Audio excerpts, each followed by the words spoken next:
heart is full. But anyway, not this one. We clean it up later. So can you pull it here? Pull it here. Take it here.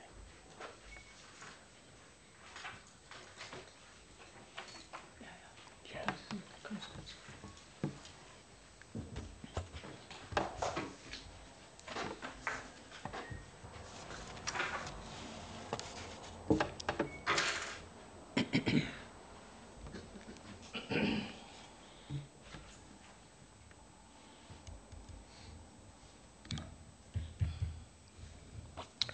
Dear Dhamma friends, we are going to have the talk today.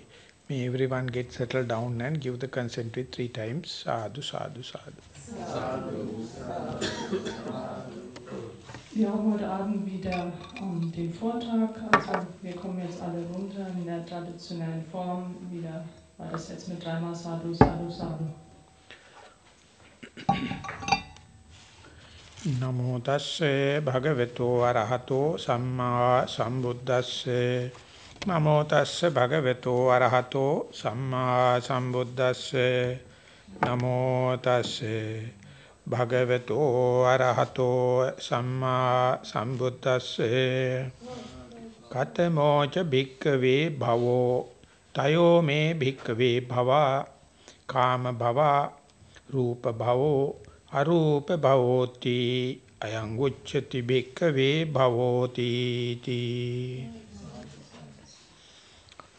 Dear Dhamma friends, we are now on the 3rd day or in the 3rd sermon along this series, and for the whole series we have taken Patichcha Samuppada Vibhanga Sutta, and day by day we are proceeding along the Sutta.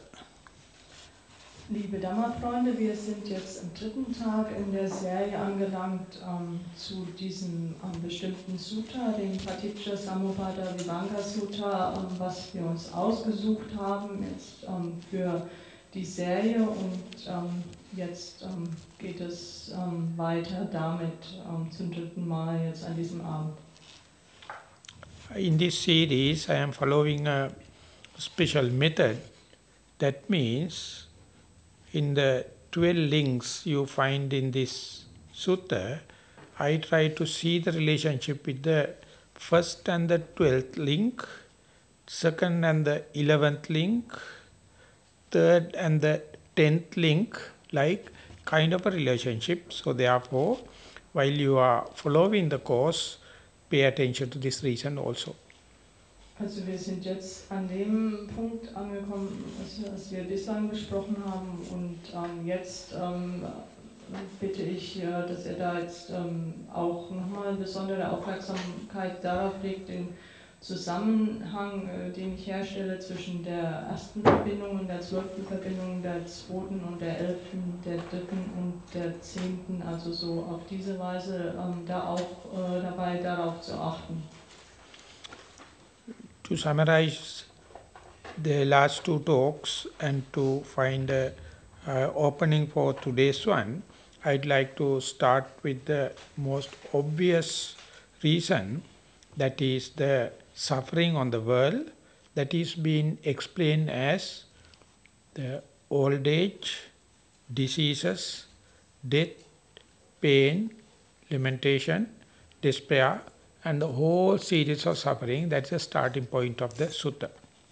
Das nochmal zusammenfassen, zu sagen, was in den ersten beiden Vorträgen zur Sprache gekommen ist, ist dass das Grundlegende hierbei, da geht es ums Leiden. Und zwar mit dem Leiden, das hat damit zu tun mit der Krankheit, mit den Schmerzen, mit der Verzweiflung, mit dem Alterungsprozess und das alles, was damit im Zusammenhang steht, das ist der Grund, das ist die Basis, wovon dieses bestimmte Sutta da die Abhandlung macht. It need no any much of elaboration. Everyone understand old age, diseases, death, Soka parideva dukkha domanasa are unavoidable suffering. So each and every worldlings are finding ways out to get rid of the suffering. In that sense, we all are the same. Man braucht das jetzt gar nicht weitergehend auszuführen, außer nochmal zu erwähnen, dass das Leiden, das hängt mit Älterwerden, der Krankheit und dem Tod zusammen. Und das ist bei jedem Weltling sozusagen der Fall, dass da jeder versucht, einen Weg aus diesem Leiden herauszufinden. In order to get rid of this existential suffering, the ways we find is different from one person to the other. Dieses existenzielle Leiden loszuwerden, diese Wege, die Art und Weisen, die wir finden, die sind von Person zu Person anders, unterschiedlich. The Buddha gave unanimous single reason, and we are so ignorant to that particular reason. Und der Buddha, der hat einen ja, einstimmigen bestimmten Grund gegeben dafür und wir sind das so unwissend, ignorant gegenüber dieser Ursache. The simple fact the Buddha revealed is, for this whole gamut of suffering, the unavoidable single cause is the birth. Die einfache Tatsache, worum es geht, den Leiden, wo das herkommt und der ganz einfache Grund hierfür ist die Geburt. But not a single human being, worldling, is happy to accept that fact. Aber nicht ein einziger Mensch, ein Weltling sozusagen, ist bereit, diese Tatsache zu akzeptieren. That is what you call, according to the Buddhist terminology, ignorance or avijja. Das bezeichnet man nach buddhistischer Terminologie als Unwissenheit oder Avijja. The irony in this game is, we are happy with birth, but not happy with old age, sickness and the death. Die Ironie in diesem Spiel ist, wir sind froh und glücklich über die Geburt, aber gar nicht glücklich, was das Krankheit, Altern und den Tod angeht. We throw birthday parties, but will not be happy for our death. Wir schmeißen da Geburtstagspartys, aber sind nicht glücklich, was unseren Tod angeht. Even some Buddhist circles also now have birthday parties. Selbst in gewissen buddhistischen Kreisen gibt es inzwischen Geburtstagspartys. So, leave that aside. Suppose someone is ready to accept theoretically the birth is the root cause for old age, disease and suffering. Can he avoid that particular birth is a responsibility of the Buddha. Also um das mal beiseite zu lassen, nehmen wir mal an, jemand ist in der Lage und bereit, das zu akzeptieren, dass diese Wurzelkernursache für die Krankheit, das Altern und der Tod der Geburt, die Geburt ist. What's the last part again? That is the responsibility of the Buddha to show, even if you wish to recognize the birth is the root cause, how to deal with it. Dann ist das die Verantwortung des Buddhas, selbst zu wissen, dass man da jetzt weiß, okay, die Geburt, das ist die Wurzelursache des Ganzen, dass man sich dann aber auch darum zu kümmern hat. Even for the Buddha, there is no overnight answer. There is no overnight single fact or golden formula. It's a series of action called chain of actions. Selbst für den Buddha, da gibt es nicht einfach mal so eine schnelle Blitzantwort oder irgendwie eine schnelle Lösung oder so. Das ist das Ganze, was damit reinspielt, das ist eine Kettenreaktion, eine Kettenhandlung sozusagen.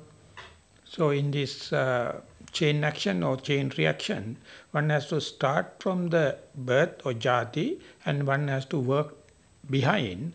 That is the way we call Patichcha Samuppada. Also was mit dieser Kettenreaktion und der Kettenhandlung, was das auf sich hat, das fängt mit der Geburt an, mit Jati und muss dann sich zurückarbeiten. Und das ist das, was wir als Patichcha Samuppada bezeichnen. So today we are going to take a step back. What is the root cause for the jati? Heute also werden wir einen Schritt zurückgehen, um herauszufinden, was ist diese Kernwurzelursache für dieses Jati. Namely, it is called bhava, becoming, or the bhava means becoming or existence. Also dieser Begriff Bhava, also das bedeutet entweder entstehen, werden oder eben Existenz.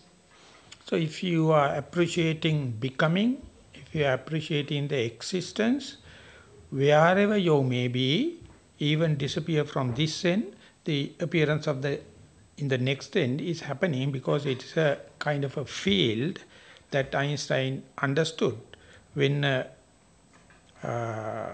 quantum is disappearing from this end, it has to appear in the other end because we are in a field, so to say. Also wenn du das wertschätzt, diese Tatsache von der Existenz und dem Werden, diesem Entstehen, dann, also wenn wir das entsprechend verstehen, also wie der Einstein, der das Quantenfeld, der das entsprechend gesagt hat, dass wenn das auf der einen Ebene verschwindet, dann ist das ganz natürlich die Tatsache, dass das auf der anderen Ebene dann entstehen muss. So understanding this field, it's a kind of an energy field called that is becoming or existence is a great task for a commoner. So that is the way, that is what Buddha is going to teach by handling this, by explaining this bhava or existence. Also dieses Feld zu verstehen, also das ist so eine große Aufgabe praktisch, wenn man sich mit der Existenz oder dem Werden, Entstehen da auseinandersetzt, und das ist was Buddha da entsprechend das Bhava bezeichnet. Could you repeat the last one again? As far as you are in the bhava, the jati is unavoidable. The Buddha is going to teach you how to handle this bhava. Also sobald man im Bhava drin ist, da wird der Buddha einem beibringen, wie wir mit der Jati umgehen können. Before the Buddha, there were a lot of other teachers, but no one thought we can understand the bhava or we can exceed the bhava. Also vor dem Buddha, da waren eine Menge andere Lehrer, aber wir haben da nie so verstanden, wie wir da aus dem Bhava rausgehen oder das überhaupt verstehen können. They were frightened and they thought that is the omnipotent, omnipresent God or Brahma or any other kind of thing. They never thought the human mind can understand that field. Die hatten Angst davor, die haben gedacht, das kann nur ein Allwissender oder ein Brahma oder irgendwie verstehen. Die dachten nie, dass das ein normaler Menschenverstand verstehen kann. So here the understanding of this bhava or this existence is not to indulge it, but to see through it. Also hier, das Ganze, worum es geht mit dem Bhava, mit dieser Existenz, ist nicht sich darin zu verlieren, darin zu gehen zu lassen, sondern das Ganze zu akzeptieren. So the Buddha explained, the bhava has three facets: kama bhava, rupa bhava, arupa bhava. That means the sensuous sphere, and then form sphere, and the finer forms or finer material sphere. Der Buddha hat erklärt, dass es da drei Formen von gibt. Three kinds of bhava. Also drei Sorten von Bhava. Rupa bhava, kama bhava. Also Kama Bhava. That means sensuous sphere. Und das ist it means sensual. Das Sinnliche, das ist die sinnliche Ebene. And beyond that there is a bhava called rupa bhava, that is the forms. Und dann ist Rupa Bhava, das sind die Formen. And still beyond that there is a arupa bhava called a finer material or formless sphere. Und darüber hinaus ist Arupa Bhava, und das sind die feineren, die subtileren Formen, die darüber hinausgehen eben. So now I would like to draw the attention from the early part of the Patichcha, as far as you have ignorance, you are on fabrication or you are in formation, you are making willful action. Also ich möchte jetzt nochmal zurückgehen auf den früheren Teil, also von der Patichcha Samuppada, solange da Unwissenheit da ist, dann stellst du Formationen oder du bist da in dieser Handlung vom Willen heraus. This is called avijja paccaya sankhara. Das, Ignorance make the root cause for your volitional activities to start. und das wird gesagt, dass also Avijja da diese Wurzelursache ist für diese Handlungen vom Willen her. So as far as you have avijja, you are ever going on volitional activities, willful activities, determinations, wishfulness, entering into some parts, rejecting of the other parts, like that all the actions are nothing but due to your ignorance. Solange da Avijja da ist, das sind all diese Handlungen, die du begehst, die gehen vom Willen heraus, die gehen aus diesem Handeln, aus diesem Willen heraus und das ist das Einzige, was du dann eben kreierst, ist das Avijja. So if you wish to tackle either from in the terms of bhava, existence, or wish to tackle in the form of your volitional activities or willful activities is called restraint. Also wenn du das entsprechend angehen willst, was deine Aktivitäten angeht, von dem Willen heraus und dann ist das Einzige, das, was du dann machen kannst, ist, dich in Zurückhaltung zu üben. So these, as far as there are three kinds of bhava, there are three kinds of restraint. Also weil da drei Arten von Bhava da sind, das sind drei Arten von Zurückhaltung da. Whenever you are restrained, that means you are restraining your willful activities, your volitional activities, and your determinations, everything. That is also easily we can see in three tiers or three layers. Also wenn du da in dieser Zurückhaltung bist, also kannst du dann deine Aktivitäten dann entsprechend reduzieren, was das aus diesem bewussten Willen heraus dann geht. Und das passiert in drei Phasen, Stadien. The Sankara wise or the formation wise, there are three layers: bodily formation, verbal formation, and mental formation. Also was Sankaras angeht, da gibt es drei Schichten, und zwar einmal die körperlichen Formationen, die verbalen Formationen und die mentalen Formationen. So in meditation, whenever we are applying this theory into our day-to-day practice like as meditators, we have to understand in meditation what we do on experimental basis is try to do away with all the kind of willful action, and there is a methodology to follow in order to gain results. Also in der Meditation, was wir da verstehen müssen, ist, dass wir all diese Aktionen loswerden wollen aus diesem Willen heraus. Und das ist das, was wir da in der Meditation bearbeiten, um das loswerden zu können. So there's a very important aphorism or very important norm you have to understand. You are never restraining something happening. You are only restraining what you are doing. Also da ist etwas ganz Wichtiges, was es zu beachten gibt. Da du hältst da nie irgendwas ab, was da passiert, sondern du hältst da etwas zurück, was du tust. Whatever happens, whatever coming along your way, you must be non-reactive, you must be unassuming, you must be choicelessly be aware.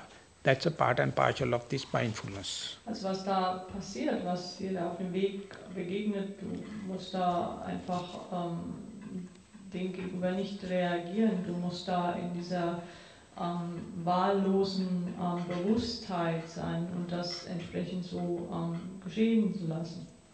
Whatever we do physically, verbally, mentally, in willful way, conscious way. That's all Buddha is asking us to restrain in a systematic way. Was immer wir auf physische, verbale oder mentale Art und Weise tun, und zwar in bewusster Art mit dem Willen, da bittet uns Buddha, dass wir das eben auf diese Weise entsprechend, dass wir uns damit zurückhalten. Among the Buddhist circles, the Sila Sikha, that is to restrain in physical and verbal aspect, is very famous. Und in den buddhistischen Kreisen, das sind die Sila Sikha, und zwar da geht es darum, da sich mit moralischen Dingen, dass man sich da zurückhält, das ist da sehr berühmt in den Kreisen. This is what we call Buddhist culture or gentlemanship or civilization. Das ist das, was wir als buddhistische Kultur oder die Art der Gentleman oder eben als Zivilisation bezeichnen. This is the starting point. Das ist der Anfangspunkt. Once that is accomplished, then he or she has to go for concentration training. Sobald das vollendet ist, dann muss die Person dann zum Konzentrationstraining übergehen. So the Sila Sikha, the restraint regarding your morality, is almost parallel with the restraint in the sensuous sphere. Also Sila Sikha, was mit der Moralität zu tun hat, mit der Zurückhaltung, das ist fast parallel mit der Zurückhaltung da auf der sinnlichen Ebene. So whenever you are going to the concentration training, that's also parallel with understanding about the material form of your life or material stand in your consciousness. Also wann immer du dann übergehst da mit dem Konzentrationstraining, dann hat das auch mit der materiellen Ebene, mit dem materiellen Standpunkt in deinem Leben da zu tun entsprechend. Let me give me a little elucidation there because it is very important for most of the questions yogis are asking. Also ich möchte das Ganze nochmal etwas weiter ausführen, weil das sehr, sehr wichtig ist für all diese Fragen, die Yogis so stellen. If you do not take refuge, if you do not take the pivot of a matter, if you do not apply your mind again and again to an object of matter, you can't do away with sensuous pleasure and sensuous thinking in your consciousness. Also wenn du da keine Zuflucht nimmst, wenn du da nicht wegkommst von der Materie, nicht darum kümmerst, dann kannst du das nicht loswerden, dieses sinnliche Vergnügen. Das geht da nicht fort. So whenever you are restraining through your morality, your consciousness getting more and more familiar with the matter or your primary object or object of meditation, so that changing from sensuous sphere to the matter form of sphere is what you call concentration meditation. Also wann auch immer du dich da noch mehr vertraut machst, could you repeat that one? I am repeating, when and where our consciousness is leaving sensuous sphere and get into the matter form or form sphere, we have to take refuge of a object of meditation. We have to take form, body, breath, rising and falling, or left and the right, whatever may be the form, object of meditation, then only your consciousness can shift into the sensuous sphere to the matter form. Still difficult. I am repeating.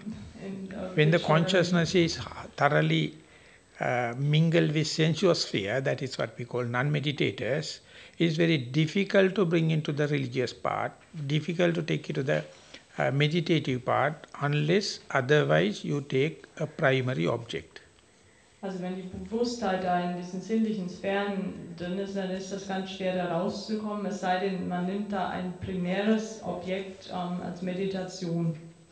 So when and where you try to take your breath maybe, your sitting posture maybe, your walking posture maybe, your left and the right maybe, whatever the material, the matter, whatever the object, so much so your consciousness is not with the sensuous sphere, but with the form sphere, matter sphere. Also wann immer du da deine Körperhaltung nimmst oder den Atem oder was auch immer du da als primäres Objekt der Meditation nimmst, in dem Falle ist es dann so, dass du dann nicht bei diesen sinnlichen Sphären oder der Sphäre der Materie dann bist. So meditators find it very difficult because they have been indulging in sense sphere, sensuous pleasure, since unknown time. So immediately it is difficult to shift from the sensuous sphere to the matter form, something like the breath, or something like your sitting posture, or something like your walking posture. So that is the difficult part we face in the early part of our residential retreat. Also Meditierende, die finden das ganz schwierig, aus diesen sinnlichen Empfindungen, Wahrnehmungen rauszufinden, weil die sind das so gewöhnt, da ständig in der Materie zu sein. Das sind diese Sachen, die wir gerade zu Beginn des Retreats da, womit wir uns befassen müssen. Und dass da praktisch der Fokus erstmal auf die Position, ob das Sitzen oder das Gehen oder eben auf dem Atem liegt stattdessen. If the yogi is really understanding the tactics or the methodology Buddha is giving, he or she must never complain about the bombarding thoughts, pain, sounds outside coming, but instead must understand how much time he or she can spend on the breath, spend on the bodily posture, spend on the walking posture. More and more you take refuge of the matter, so much so the sensuous frustration and the problems will be reduced. Also wenn der Yogi das wirklich versteht, was da der Buddha vermittelt, da wird er sich immer mehr darauf konzentrieren, was mit der Haltung ist, mit der Körperhaltung, mit dem Atem immer mehr und so dass er dann von wegkommt von den Schmerzen oder den Gedanken oder alles, was mit diesen sinnlichen Empfindungen zusammenhängt. So as a beginner, whenever you give a chance within 1 hour of sitting, thoughts pertaining to the sense sphere and thought moments pertaining to the primary object, definitely it is more thoughts moments are with the sense sphere. Less and less thought moments are with the primary object. It is common for each and every yogi. Also ganz zu Beginn, da ist es ganz natürlich, dass da immer mehr Gedanken noch eher bei den Sinnesempfindungen verweilen als bei den Primärobjekt. Das ist am Anfang einfach der Fall, dass da weniger Gedanken auf dem Primärobjekt dann weilen. So given that situation, your skillfulness must be to see how much thought moments you can increase on your primary object, then making complaint on the sensory, sensuous thought moments. That must be your outlook, that must be your way of observation. Also der Fokus sollte dahingehend sein, dass man sich dessen bewusst wird, dass man immer mehr da den Fokus auf das Primärobjekt hält und immer weniger dann auf diesen Sinnesempfindungen etc. davon dann wegkommt. Even if you are in a general understanding, your thought moments with the primary object is increasing, still if you are talking about the disturbances, you are misleading your meditation. Selbst wenn du da in diesem primären Objekt drinne bist, was die Meditation angeht, wenn du aber dann noch davon redest, von diesen anderen Sinnesempfindungen etc., dann führst du die Meditation auf Irrwege. Whenever you are positive, whenever you are happy to express your increasing thought moment of mindfulness, that's the way your skillfulness. But the trick of the mind is, magic of the mind is, even the thought moments on the mindfulness increases, you become talkative, you become fault finding and gossiping about the sensory fear, sensory thought moments, that is your ignorance. Also wann immer du da glücklich bist und zufrieden und positiv, dann erhöht sich dann das mit der Achtsamkeit, dass du immer mehr in diese Richtung gehst. Aber selbst wenn das der Fall ist, wenn diese erhöhte Aufmerksamkeit, Achtsamkeit da ist, da wirst du feststellen, dass der Geist, der da sehr trickreich veranlagt ist, der dich dann einfach dazu verleitet, dass du da Klatsch und Tratsch und da versuchst, irgendwelche Fehler aufzuzeigen und so weiter und so fort. I am repeating because it is very important. As a beginner, even though if you are skillful in increasing the thought moments of the mindfulness, there's a tendency you to make stories, you to make the fabrications, finding fault with the sensuous thought moments. That is what you call your ignorance. Also ich wiederhole das nochmal, weil das ganz, ganz wichtig ist. Also gerade für den Anfänger, wenn du da deine Aufmerksamkeit, die Achtsamkeit da erhöhst, dann ist es so, dass du dich da wiederfinden wirst, wie du da Geschichten erfindest und da mal wieder mit diesen sinnlichen Wahrnehmungen befasst. The duty of the teacher is to show this to the yogi whenever he or she is making complaint, asking again and again, leave aside the complaint, leave aside the fabrication, leave aside the storytelling. Is your time is more with thought moment of mindfulness or thought moment with the primary object?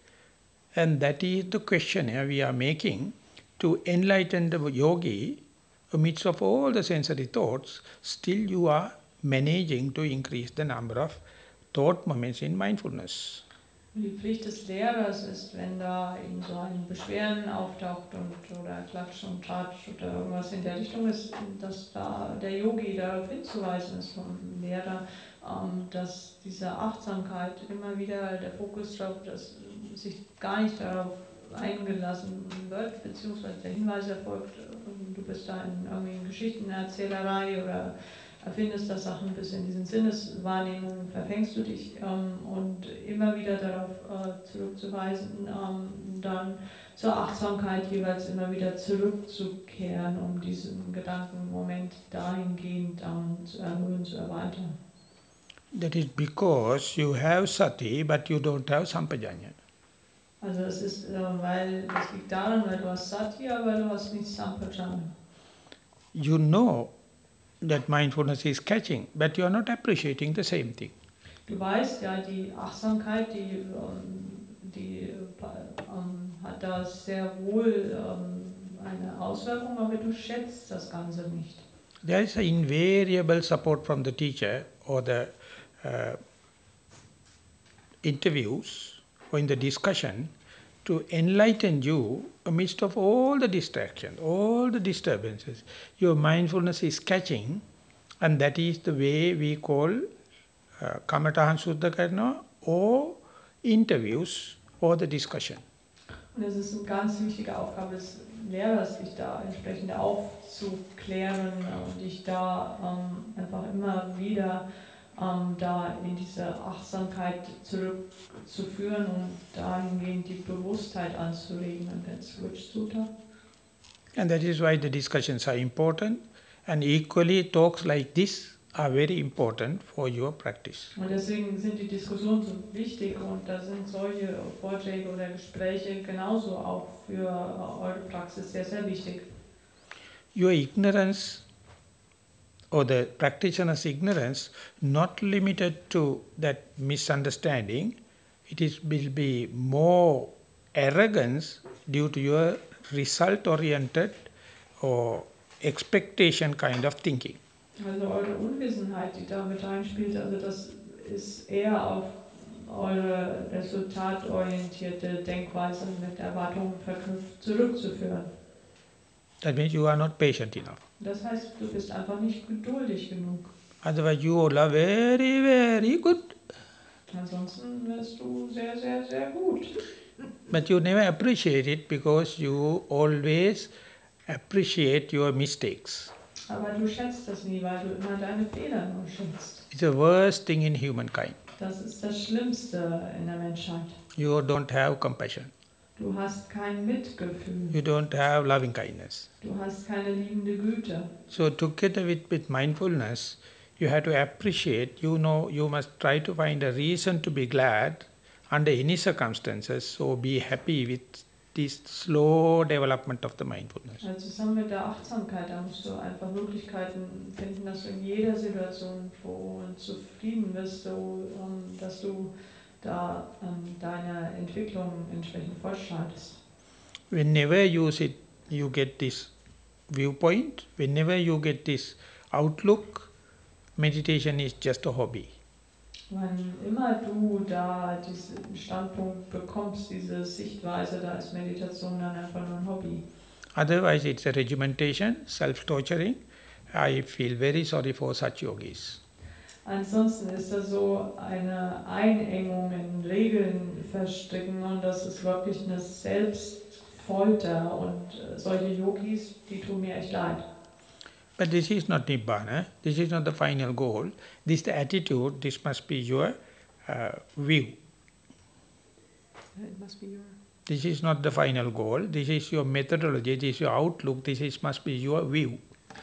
Also das ist nicht deine Methodologie, das muss deine Sichtweise sein, das ist deine letztendliche Sicht. Some American yogis used to say, you have to be anagami to understand this principle. Also amerikanische Yogis haben gesagt, du musst Anagami sein, um dieses Prinzip verstehen zu können. Till that they can't verify, till that they can't comprehend this situation, that is the trap in the Mara. Bis dahin könnt ihr das nicht verifizieren und das ist die Falle in dem Ganzen. So therefore don't be result oriented, don't be impatient, always try to see positive side or reason to be glad in your meditative life, in your mindful life. Also sei da nicht resultatorientiert oder komm mit irgendwelchen Erwartungen daher in Suche nach Fehlern, sondern versuche da einfach froh zu sein und genieße das und schätze das, was du da in der Meditation und an deinem meditativen Leben in jeder Situation dann Gutes hast. So the day you learn this hobby, you will understand, then onward no future planning, then onward no disappointments, then onward no appointments also. Also an dem Tag, wo du dieses Hobby verstehst, von da an wirst du keine zukünftigen Pläne mehr haben, du wirst da keine, no future planning, what's the rest? No future planning, no disappointments, no appointments also. Also da hast du keine Enttäuschungen und hast auch keine Termine mehr dann. The common sense, the way to explain your sankhara is now reducing. Also der gesunde Menschenverstand, also wie du deine Sankhara da entsprechend erklärst, das wird dann reduziert. So whenever the amount of sankhara, that mental formations are reducing, the consciousness which was so far associated with the sensuous pleasure go deeper and deeper into mindfulness. Also wenn die mentalen Informationen und das Ganze reduziert wird und die Sanskara, was so weit weg war, das Ganze geht dann tiefer und immer tiefer in die Achtsamkeit rein. If you are not mindful, if you do not know this principle, sankhara is the leading aspect of the consciousness, it is a misleading aspect also. Wenn du nicht achtsam bist, dann ist sind Sanskara wirklich der irreführende Aspekt vom Bewusstsein. The day you understand not to let sankhara to take you for a ride, but be mindful, then the consciousness come into the more spiritual side, more to the one-pointed side, more to the concentration side, and you are the first person to understand as well as to get the benefit of it. Also an dem Tag, wo du verstehst, dass du nicht zulässt, dass die Sanskara da auf dem Karussell fortnehmen, dann wirst du wirklich derjenige sein, der den größten Nutzen davon hat, dass du die Konzentration des Geistes hast und dass du diese Konzentration auf einen Punkt etc. erfahren kannst. But anyway, the Sankara is pulling back you to the known area and developing a fear to the mindfulness area, unknown area, that indicates our mind has a tendency to go in search of stress. So go in search of tension and go in search of frustration. Sanskara, die führen dich trotz der Achtsamkeit immer wieder da zurück in das Bekannte, weil da die Angst dafür da ist, vor dem, was unbekannt ist. Und das zeigt einfach die Tendenz des Geistes, dass da immer die Suche nach Stress da ist, dass die Suche nach Schwierigkeiten oder Problemen da entsprechend da ist. The good part of it is that everything is within your control. If you wish, you can go to frustration. If you wish, you can go to mindfulness. So this is a bifork road, and you have to understand each and every moment how much clear comprehension you must have. Das Gute ist, das ist alles unter deiner Kontrolle. Du musst da einfach ganz klar verstehen, du hast die Wahl. Du kannst da entweder in den Frust reingehen oder du kannst ganz normal in die Achtsamkeit gehen. More and more you go to the side of the mindfulness, you feel solitude, you feel contentment, you feel happiness. When and where you become socialized, when and where you associate the past, when and where associate the future, when and where associate other places, you are fertilizing sankhara. Je mehr du da in die Achtsamkeit reingehst, umso zufriedener und glücklicher wirst du sein und mehr im Frieden sein können. Could you repeat the last bit? Two aspects I mentioned. As far as sankharas are powerful, you are socializing. You are in the past. You are planning future. You think about other places. Yes, you may translate that. Also solange die Sanskara da sehr kraftvoll Macht haben, da bist du irgendwie in der Zukunft, in der Vergangenheit oder du denkst an andere Orte und bist irgendwo anders zugange. As an alternative, whenever you associate with mindfulness, the solitude appear like a loneliness. Und sobald du da diese Achtsamkeit das praktizierst, also da ist so, dass diese Alleinsein sein wie eine Einsamkeit ist. And the pleasure and the contentment, though, you appear like you are unsocial. Und dann scheint das so zu sein, dass diese sinnlichen Wahrnehmungen, dass das irgendwie, dass du dann unsozial seist. So that is the point you need, sampajanya, understanding this bifork road and how much you prefer sanskara and the frustration and the tension and the stress. Und das ist der Punkt dann zu verstehen, dass wie viel du da wirklich Sanskara und den Stress und den Frust, Enttäuschung etc. da selbst kreierst. You must be given the Nobel Prize the way you select the sankhara. Du musst echt den Nobelpreis dafür kriegen, wie du dir die Sanskara so aussuchst. It is giving so much of stress, it is giving so much of tension, it is giving so much of frustration. Still, most of the time, you give your vote to the sankhara. Das gibt so viel Stress, Anspannung und Frust, aber meistens ist es so, dass du der Sanskara da die Zügel überlässt. Even someone managed to show it to you, you will consider him as an enemy. You will consider you get cornered. So therefore, you are happy to listen unmeditators' opinions rather than Aryans and meditators. Selbst wenn dir das jemand aufzeigt und da fühlst du dich in die Ecke gedrängt und irgendwie, dass dir jemand auf die Füße getreten ist und deswegen wirst du lieber denjenigen zuhören, die Meinungen von denen, die nicht meditieren, statt denen, die da entsprechend Erfahrung drin haben. So with respect to that point, the Puthujjana, the commoner, is so varietal in entertainment, is so party going. When compared to an Aryan, Aryan is so boring, is so monotonous, so solitude, so peace of mind, so contented. Also wenn man das Ganze vergleicht, also was so der gewöhnliche Mensch ist, der da ständig Unterhaltung braucht und immer wieder auf irgendwelchen Partys zugange ist und gar nicht genug kriegen kann.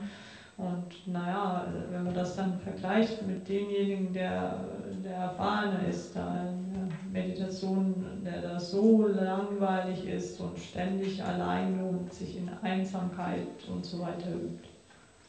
So whenever you go to the developed countries, a person like me born in the poor country, when I go to developed countries, so whole day I can wait at the airport and see this drama. Also wenn ich zum Beispiel so in ein Entwicklungsland gehe und ich bin ja in einem armen Land zur Welt gekommen, und wenn ich da so an den Flughäfen sitze, da kann ich überall dieses ganze Drama wahrnehmen.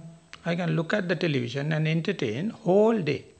Ich kann den Fernseher anschauen und kann mich da den ganzen Tag lang unterhalten. Which is so obvious. So therefore, whenever you see through this eye, through this magnifying glass of mindfulness, the world is so beautiful. Das ist so offensichtlich, wenn man durch dieses Auge da schaut, durch dieses Auge, diese Lupe der Achtsamkeit, da ist die Welt so wunderschön. How much they are so sorting after, searching after the stress, the tension, the frustration. Und wenn man dann sieht, wie sehr die nach dem Stress, nach der Anspannung, nach diesem Frust regelrecht suchen. So if you understand this, if you know how to weigh this situation, the simple advice is when and where you sit and meditate, when and where you do walking meditation, when and where you try to be in the mindful in the day-to-day activities, try to keep the attention, keep the awareness, keep the mindfulness in your body, so much so you are the winner. Wenn du das verstehst, was du da machst, also wenn du dann meditierst und du sitzt und meditierst oder du machst die Gehmeditation oder selbst bei deinen tagtäglichen Aktivitäten, wenn du da einfach deinen Fokus auf diese Achtsamkeit legst und das Ganze verstehst, was dabei passiert, dann bist du da schon der Gewinner. If the thought moments are increasing, so to say, within 1 hour, your number of thought moments or seconds or minutes you are living with your body, in walking, in sitting and day-to-day it is increasing. Whenever you understand this in a proper way, it is more pleasurable than Nibbana. Wenn diese Gedankenmomente, die da zunehmen in der Achtsamkeit, was du da erfährst in Bezug auf den Körper, ob du sitzt oder ob du die Meditation machst oder in den tagtäglichen Aktivitäten, wenn diese Gedankenmomente diesbezüglich zunehmen, dann ist das ein größeres Vergnügen als Nibbana. This is the highest respect you can give it to the Buddha. This is the highest respect you can give it to the Dhamma. This is the highest respect you will give to the Sangha. This is the highest respect you give it to your own morality. Das ist der höchste Respekt, den du dem Buddha erweisen kannst. Das ist der höchste Respekt, den du dem Dhamma erweisen kannst. Und der höchste Respekt, den du Sangha erweisen kannst. Und auch der höchste Respekt, den du deiner eigenen Moralität erweisen kannst. Whenever you are proceeding, whenever you are advancing along this way, that means more and more mindful on your primary object, not only this hobby-like facility, not only the respect to the Buddha Dhamma Sangha, there is a change, there's an evolution, there's a metamorphosis happening on your primary object, you are bound to see within a very short time. Wenn du da weitergehst, nicht weiterentwickelst auf deinem meditativen Weg, dann ist eine Veränderung, die da eintritt, und das ist eine regelrechte Metamorphose, die du da innerhalb von kurzer Zeit sehr wohl erfahren kannst. Whenever the teacher going to guess, now the yogi is more increasing the thought moment of mindfulness, more reporting about the thought moment of mindfulness, more facilitating it, then advise to him or her, try to associate primary object very immediately, very closely, very diligently. Also sobald das der Fall ist, could you repeat that one again? Whenever the teacher guesses that yogi is more to the mindfulness and how to report the positive side of the mindfulness and promoting his or her to see the primary object very closely, very immediately and very diligently. Also sobald also der Lehrer da vermutet, also dass der Yogi da immer mehr in der Achtsamkeit drin ist, dann versucht er das entsprechend zu fördern, dass das Primärobjekt, dass da immer mehr der Fokus drauf ist und dass das dann immer näher ist sozusagen. Before meditation come up to that level, before meditation advance up to that level, if you are going to search detail of the primary object, you are utterly at fail. Also, what's the last one? Before you come maturity of that meditation, when the meditation become advanced, if you are going to see details of the primary object, try to be close with the primary object, it's a failure, it's a devastation. Also bevor da wirklich dieses Fortgeschrittene auftaucht mit der Meditation, dass man sich entsprechend entwickeln kann, dann ist das, man versucht da mit dem Primärobjekt immer dran zu bleiben und das klappt dann zu Beginn einfach nicht so. So this sphere, this part or this jump, the Buddha says, changing your consciousness from the sensuous sphere to the materialistic sphere. Also dieser Sprung, also das, was der Buddha betrachtet, da rauszukommen aus dieser Sinnessphäre hin zu der materiellen Sphäre. From the existence point of view, from the becoming point of view, this is you are shifting from Kama Bhava to Rupa Bhava. Und von diesem Existenziellen, von diesem Werden, von diesem Entstehen, da gehst du über von Karma Bhava zu Rupa Bhava. In meditation jargon, that says you are now away from 5 hindrances. You can keep the primary object vivid. It's a great achievement from this bhava or existence point of view. Und in der Sprache der Meditation, dann heißt das, du bist da jetzt du bist da jetzt drüber hinausgegangen über diese 5 Hindernisse und von diesem Bhava, von diesem Entstehen, da ist das eine große Leistung. If your mindfulness is going to take more refuge on your primary object, if your mindfulness is going to take more refuge on your posture, sitting, walking, instead of the indulgence of the sense pleasure, that is the way we overcome 5 hindrances. Also sobald dein Geist in der Achtsamkeit da mehr der Fokus liegt auf dem Primärobjekt oder praktisch auf der Körperhaltung beim Sitzen oder Gehen oder was auch immer du tust, wenn da dieser Fokus mehr drauf ist, dann ist es das, was wir als das Überwinden der 5 Hindernisse bezeichnen. If I am to cite another quotation from the Buddha, whenever you are in the Kama Bhava, that means whenever you are in the sensual sphere, that's called Kama Guna. And whenever you become renunciated and go and sit and start walking meditation, all the Kama Guna memories appear like Kama Sanya, that's memory of your sensual sphere, past, future, other people, other places. These Kama Sanya are the one we call Nivaranas, hindrances. Also jedes Mal, wenn du in diesem Karma Bhava drin bist, also praktisch in dieser Sphäre mit den Sinneswahrnehmungen und dann, wenn du das entsprechend, also du kommst dann in das Karma Guna ist again. The Kama Guna replaced by Kama Sanya. Und das Karma Guna wird dann ersetzt durch das Karma Sanya. The Kama Sanya are the one we call Nivaranas or hindrances. Und das ist das, was wir als Hindernisse bezeichnen. We try to replace Kama Sanya with the help of your primary object. Wir versuchen das Karma Sanya mit Hilfe unseres Primärobjektes zu überwinden. So it is happening very slowly, at the beginning full of Kama Sanya, and more you become skillful in mindfulness. Slowly you can see the amount of thought moments on the material, primary object is increasing, so much so you are doing away with Kama Sanya or Nivaranas. Also das passiert also sehr langsam zu Beginn, aber irgendwann nimmt der Momentum dann zu und dann geht das immer schneller und leichter und dann kannst du entsprechend dann diese Hindernisse dann loswerden.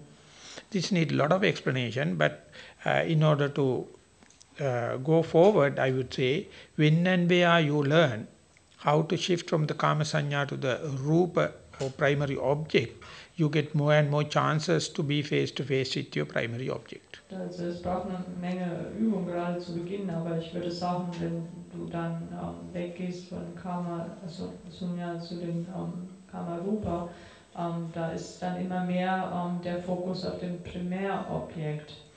So you have more chances to understand the manner, the shape, the natural characteristics of the primary object. That means you are about to see its evolution, its changing, it is metamorphosis. Und dann kannst du das auch mehr wahrnehmen, was da die Form oder die Gestalt eines Primärobjektes angeht und da kannst du entsprechend die Evolution, die Entwicklung des Ganzen dann wahrnehmen. Naturally it says, at the beginning the primary object is gross, when and where nivaranas or kama sanya reduces, when and where mindfulness gains the ground, it becomes subtle and ultimately it becomes subtlest. Also man kann sagen, zu Beginn ist das Primärobjekt eher grob, aber wenn diese Sinneswahrnehmungen dann reduziert werden, also wenn die Achtsamkeit entsprechend zunimmt, dann ist es so, dass das dann entsprechend subtiler und immer subtiler wird. When it becomes subtle and subtlest, your main task must be not to add anything, not to fabricate anything, not to storytelling, just facilitating this calming down process. Wenn das subtiler und immer subtiler wird, dann ist es wichtig, dass du dem nichts irgendwie zufügst oder in irgendwelche Geschichtenerzählereien oder irgendwelche Kreationen dich da verfängst, sondern dass das einfach als solches lässt. Then the material form will be replaced by finer material form or no material form. Dann wird die materielle Form von einer feineren materiellen Form oder von keiner materiellen Form ersetzt. So this is the way the consciousness goes deeper and deeper into, we can say, your mind. Also so geht das Bewusstsein tiefer und immer tiefer, wir können sagen, in deinen Geist rein. Outermost layer is the sensual sphere. Und also die Schicht, die am äußersten da ist, das ist die sinnliche Sphäre. When you go deep, you take refuge of the form sphere. Und wenn du dann tief gehst, dann nimmst du Zuflucht in der Formsphäre. Still when you go still deeper, you go to the finer material or no form kind of a sphere. Also wenn du noch tiefer gehst, dann gehst du zu dem feinen Material, beziehungsweise zu dem, wo kein Materie da ist. Each and every person have all the three layers. Which one you dwell decides who you are. Also jede Person hat all diese Schichten, aber auf welcher du verweilst, das entscheidet dann, wer du bist. So it's a birthright of a human mind, have three layers of consciousness, but uninstructed commoners are living in this sense sphere. That's where you have the tension, frustration, and all the kind of cutthroatism, one-upmanship, dirty things are happening. Also es ist ein Geburtsrecht. Jeder Mensch hat diese drei Sphären, aber der gewöhnliche Mensch ist eben für gewöhnlich in diesen Sinnessphären drin und da passiert der Frust, da wird Anspannung und Enttäuschung und all das kreiert. When and where you take the refuge of your primary object, you are leaving aside this sense sphere and entering into the form sphere, and so much so you are free from transgressional kind of defilements as well as obsessional kind of defilements. Wann immer du da Zuflucht nimmst in dein Primärobjekt, dann wirst du immer freier von diesen sinnlichen Wahrnehmungen. Could you repeat the last part again? When and where you go in deeper in the consciousness, you are leaving aside the sense sphere, you enter into the matter. That means you are doing away from the transgressional defilements as well as obsessional kind of defilements. Dann gehst du in die Materie rein, also gehst in diese Form rein und dann wirst du das eher los, was diese Verschmutzungen angeht, die legst du dann ab. So that's a very great achievement, and once that you take refuge of this form sphere, when you observe very closely, it will give rise to the very subtle form or subtle material sphere. Und das ist eine sehr große Leistung und wenn man das schafft, dann gibt das eben, dann verschwindet die Form, beziehungsweise das geht rein in diese ganz, ganz subtile Sphäre. For a beginner, it may take days, sometimes weeks, sometimes months. Also für einen Anfänger braucht es vielleicht Tage, manchmal Wochen, manchmal gar Monate. But when you become familiar, when you become master, that all stages can take place within few seconds. Aber wenn du dann damit vertraut bist und das meisterst, dann können diese paar Stadien innerhalb von ein paar Sekunden eintreten. Even if you are an advanced yogi, even if you are a familiar person, always you have to start like a beginner and go through these stages in order to make your history, in order to make your memory realistic. Selbst wenn du da fortgeschritten bist als Yogi, du musst da jedes Mal einfach entsprechend wie ein Anfänger herangehen, um das Ganze zu wiederholen und entsprechend realistisch zu gestalten. So with one remark, I would like to sum up the today's talk. The remark is, as far as you are appreciating sensuous world, you can't experience form sphere and the finer form sphere. Also mit einer Bemerkung möchte ich das Gespräch von heute Abend dann beenden. Solange du diese Sinnessphäre schätzt, dann kannst du diese Formsphäre nicht schätzen können.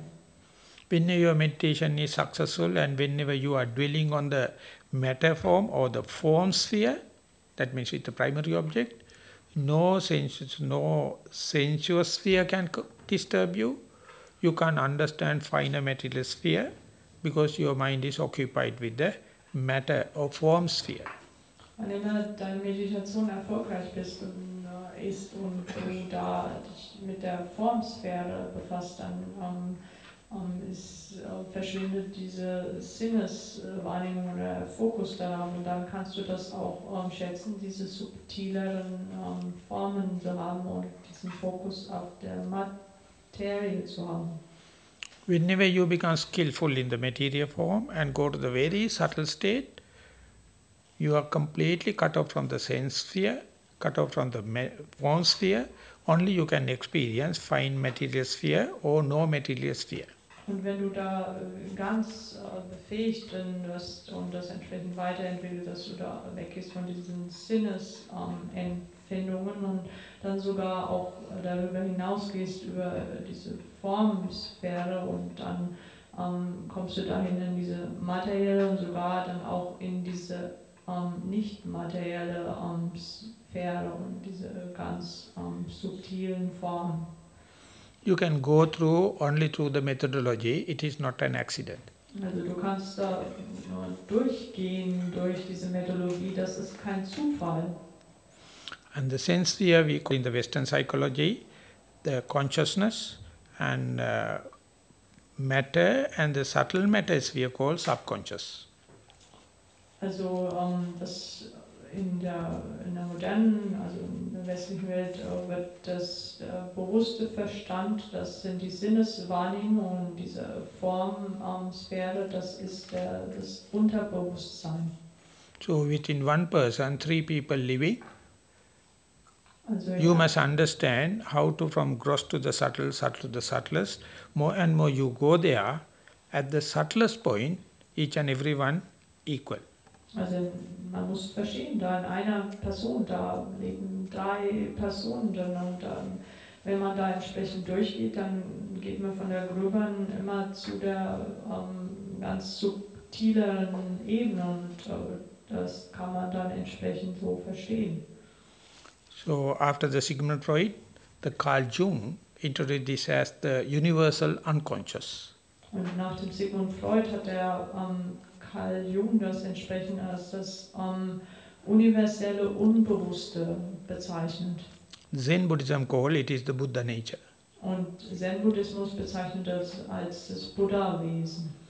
Every person is having the Buddha nature, but they don't take time to go into that. They are quite obsessed with the sense sphere that is the reason for suffering. Jede Person hat dieses Buddha-Wesen, nur die Leute, die sind ganz besessen von diesen Sinnessphären und das ist der Grund für ihr Leiden. So understanding this, please take time and please sharpen your mindfulness how to start from the sense sphere to go to the form sphere and go to the finer form sphere.